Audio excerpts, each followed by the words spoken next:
Oke, di sini akan saya jelaskan sedikit tentang metode ROP dan WML secara singkat dan jelas saja ya. Oke, kita langsung ke dalam materinya. Siap. Let's go. Oke, di sini sudah masuk ke dalam materinya ya. Dan apa itu metode ROP dan WML? Ini kita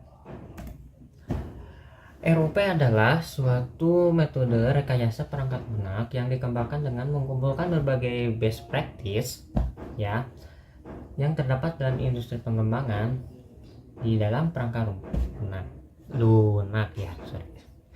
Ciri utama metode ini adalah menggunakan use case driver dengan menggunakan interaktif untuk siklus pengembangan perangkat lunak.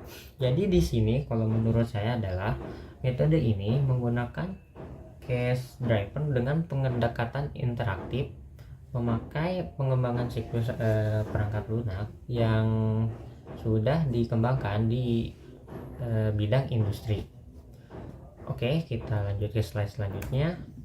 Ini adalah fase RUP. Di sini ada bagan, ada konsep, ada bagan, dan sumbernya ada dicantumin di situ ya. Jadi tinggal kalau mau itu tinggal di save aja ya. Di sini ada fase itu dibagi, fase RUP itu dibagi menjadi 4 ya. Fase pertama intersepsi, atau bisa aja kebalik, ke atas dulu deh, ke atas. Intersepsi, transisi, konstruksi, dan elaboration. Fase-fase yang digunakan dalam penelitian metode RUP adalah intersepsi atau permulaan. Tahap ini mengembangkan definisi dengan batasan kegiatan, melakukan analisis kebutuhan user, dan melakukan perancangan awal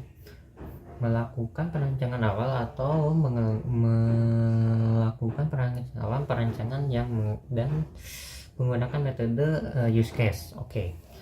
Tahap ini dapat didefinisikan sebagai kebutuhan user untuk menganalisis perangkat lunak yang akan dipakai ke perancangan arsitektural dalam perancangan praktikum arsiteknya.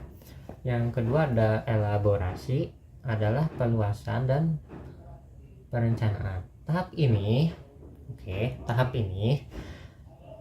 dilakukan serancangan perangkat lunak mulai dari menspesifikkan fitur perangkat lunak hingga perilisan prototipe. Jadi di sini perangkat lunak dispesifikan, maksudnya dipilah lagi menjadi fitur perangkat lunak yang dapat dirilis pada saat peluncuran prototipe aplikasinya. Oke. Dan yang ketiga ada konstruksi, adalah implementasi rancangan terhadap perangkat lunak yang telah dibuat dalam tahap ini. Tahap ini perangkat lunak versi akhir sudah disetujui admin, dirilis beserta dokumentasi perangkat lunaknya. Oke, di sini perangkat lunak yang tahap tadi kan prototype. Nah, yang sekarang itu versi terakhir atau versi yang mau prototype yang terakhir yang sudah di-approve oleh administrasi admin untuk didokumentasikan perangkat lunaknya. Dan selanjutnya ada transisi, adalah instalasi atau development dan sosialisasi perangkat lunak yang dilakukan tahap ini. Aktivitas pada tahap ini termasuk dalam pemeriksaan pengujian. Oke, di sini termasuk instalasi yang dilakukan pada tahap ini sebagai maintenance dan pengujian perangkat lunak. Oke, yang selanjutnya adalah UML atau Unified Modeling Language. Ini UML atau Unified Modeling Language adalah bahasa pemodelan standar yang digunakan dalam rekayasa perangkat lunak untuk memvisualisasikan, menentukan, membangun, dan mendokumentasikan sistem perangkat lunak. Oke, di sini rekayasa perangkat lunak dapat divisualisasikan dan ditentukan untuk membangun dan mendokumentasi sistem perangkat lunak yang akan digunakan pada orientasi objek. Ada beberapa di sini masing-masing mempunyai tujuan yang berbeda-beda. Berikut adalah diragam warna yang digunakan dan definisikan masing-masing. Oke. Nanti itu di slide selanjutnya ya. Nah, sekarang kita ke struktur diagram. Oke. Di sini ada bagan WML diagram tipe dibagi menjadi dua ya. Oke, di sini ada struktur diagram yang di bawahnya ada komposit struktur diagram, development diagram, package diagram, profile diagram, class diagram, object diagram, dan komponen diagram. Lalu di sebelahnya lagi ada behavior diagram. Itu ada step function diagram, komunikasi diagram, use case diagram, activity diagram, sequence diagram, timing, dan intersection filter diagram. Oke, di sini ada bahasa Inggrisnya, ada bahasa Indonesianya. Kalau dalam bahasa Inggrisnya saya sedikit ya bahasa Inggrisnya. Structure diagram show the things of the model system. In a more technical term, they show different objects and system. Diagram struktur menunjukkan hal-hal yang dalam sistem yang dimodifikasikan. Dalam istilah lebih teknis, mereka menunjukkan objek yang berdalam suatu objek. Diagram perilaku menunjukkan apa yang harus dilakukan pada suatu sistem. Mereka menggambarkan bagaimana cara berinteraksi objek satu sama yang lain untuk menciptakan sistem yang berfungsi. Di sini ada bahasa Inggrisnya. A behavior diagram what they happen in a system. They describe how the object they interact with each other to create the functioning system. Oke, ada berikut yang dari tadi yang diagram yang pertama itu. Ini ada klasifikasinya, ada antara lain ada class diagram, class diagram, activity diagram, sequence diagram, deployment diagram, komponen diagram, state machine diagram, package diagram, object diagram, and composite structure diagram. Oke, dalam diagram ini merupakan bagian standar WML yang digunakan untuk mengkomunikasikan sebagai aspek sistem perangkat lunak di antara para pemangku kepentingan. Tergantung dalam penggunaan proyek, Anda dapat menggunakan salah satu lebih dari diagram ini untuk memodelkan dan mendokumentasikan berbagai aspek sistem WML dan alat yang tempuh desain sistem tinggi dan pemodelan terperinci dari aspek spesifikasi sistem. Oke, di sini standar WML yang digunakan untuk mengkomunikasikan ke berbagai sistem perangkat untuk memangku pada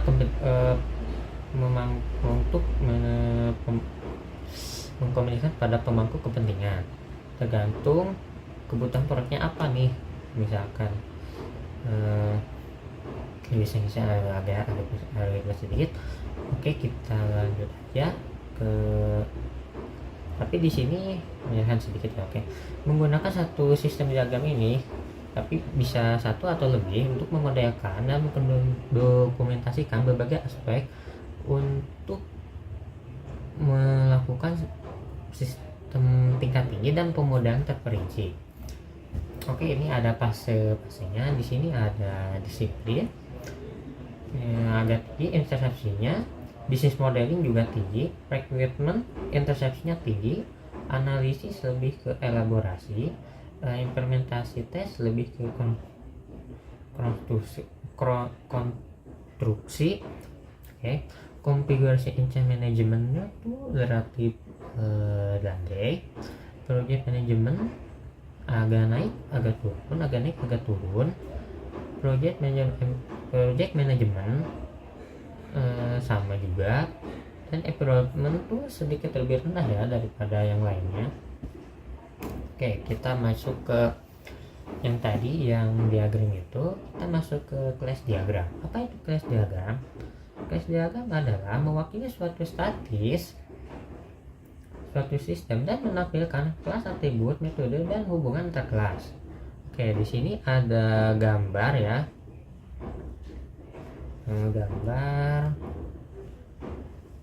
ke customer, bagian customer, lalu ada gambar order, ada produk, ada stok. Di sini ada berbagai dengan elemen ada beberapa elemen yang terdiri dari customer name, address, phone. Di sini ada order, customer, prototype, amount, date, yang beberapa data-data order ya, biar singkat aja. Di sini ada beberapa data customer, di sini ada data stok, di sini ada data produk. Oke, kita lanjut ke ini, masuk ke use case diagram. Apa itu use case diagram? Adalah untuk menjelaskan antara sistem dari pengguna ke aktor dan menunjukkan berbagai kasus penggunaan dan bagaimana mereka menghubungkan dengan aktor. Oke, di sini ada gambar admin. Admin dapat melakukan login, mengelola kategori, mengelola data kuliner, monitoring pesanan, validasi, dan mengelola data pelanggan, serta mengelola data review. Dan pelanggan dapat mengakses registrasi, pemesanan, pembayaran, membuat review, dan layout. Yang admin juga tadi ada tambahan sedikit dan bisa memvalidasi pesanan dan layout. Oke, masuk ke sequence diagram. Apa itu sequence diagram? Sequence diagram adalah mengilustrasikan interaksi dalam objek dalam skenario tertentu dan memperhatikan urutan pertukaran pesanan dan objek dari waktu ke waktu. Oke, di sini ada gambar objek masuk ke objek kelas B. Di sini ada skenario-nya, pesan ini ke sini, ini ke sini, ke sini, bisa ke sini, bisa ke sini, bisa ke sini, bisa ke sini. Tapi ini gak bisa ke sini ya, harusnya bisa ke sini. Kalau untuk sumbernya ada gambarnya, bisa dicek aja di bawah ya. Oke, selanjutnya ada activity diagram. Activity diagram itu mewakili alur kerja dalam proses tertentu untuk menunjukkan kegiatan dan titik keputusan dalam suatu sistem. Oke, di sini ada gambar sama juga bagian. Di sini ada gambar implementasi dari sistem register, masuk ke login password, lalu ke login password ditanyain mau berubah atau enggak, langsung masuk ke user, masuk lagi ke user, lalu user dapat masuk dan mengakses layanan atau aplikasi tersebut. Oke, masuk ke selanjutnya ada state machine diagram.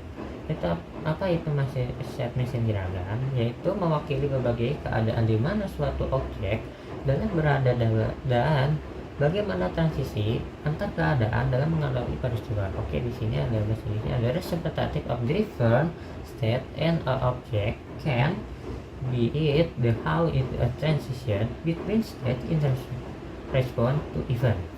Oke, di sini ada struktur dari aplikasi atau layanan game. Ini ada game. Oke, atau dari sini game atau win state, bisa loss, bisa win. Kalau loss bisa ke bawah, kalau win bisa balik lagi ke atas. Tapi di sini ada game Iris. Ini juga game juga, tapi ini udah udah lanjutan ya kayaknya. Gambarnya agak terlalu nggak jelas ya. Ini win bisa ke sini, bisa ke sini.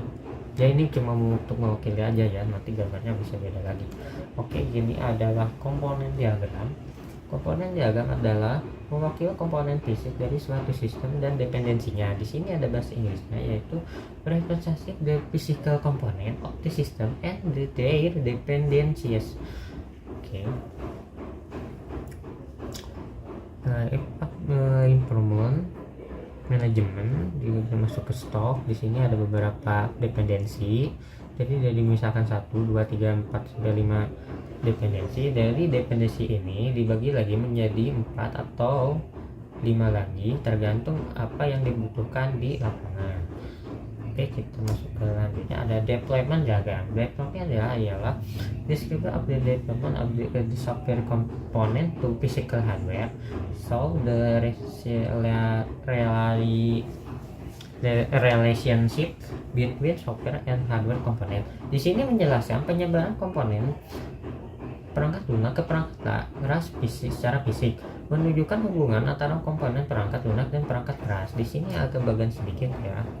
Ada ini ke client PC dari OS ke server, dan ke server itu terdiri dari beberapa komponen yang masuk ke dalam hardware dan berisi komponen yang keras yang berupa-rupa. Oke, selanjutnya adalah packaging diagram. Packaging diagram ada organize and show the dependencies between the different package and a system. Ini mengatur untuk menunjukkan dependensi antar paket yang berbeda dalam suatu sistem. Di sini ada gambar package sedikit saja. Ini ada accounting, invoice, dan high director. Di accounting ada data akun, bisa menghapus akun. Di HR juga ada employment detailment, in adjust ada accounting, and customer invoice, in supplier invoice. Oke, selanjutnya ada object diagram. Object diagram ada represent instance of the class and their relationship in specific point in time. Mewakili contoh kelas yang hubungan pada titik waktu tertentu. Di sini ada gambar terdiri dari company ke beberapa departemen ada R&D, ada sales, yang departemen ini ada research and development. Jadi ini beda sendiri. Ini kalau ini karena departemennya sales, jadi ke bawahnya ada sales lagi, dimana ada person, dimana itu ada nama pelanggan, dan ini ada kelihatan ini tuh contact information. Oke, selanjutnya ada composite structure diagram. Ini adalah show internal structure of the class in a collaboration between a parts. Di sini menunjukkan struktur internal kelas dan kolaborasi antara bagian-bagiannya. Di sini ada contoh bagian yang buat aplikasi sekolah. Di sini ada murid dan guru. Nanti komposisi structure diagram itu adalah ininya nih. Nah, ini terhubung sama ini terhubung kepada ini, tapi kita harus dalam kolaborasi. Misalkan ini ke sini, tapi ini harus punya hubungan dengan ke sini, baru bisa pakai ininya gitu. Oke, ini ada referensinya yang dari gambar tadi. Ini ada, bisa dicari saja di sini. Dan oke, segitu saja. Bila ada kesalahan mohon maaf ya, karena ini saya juga masih proses dalam belajar juga ya, bikin video seperti ini. Dan kalau mau ditanyakan bisa diklik di kolom komentar ya. Oke, sekian dulu dan terima kasih. Sampai jumpa, bye.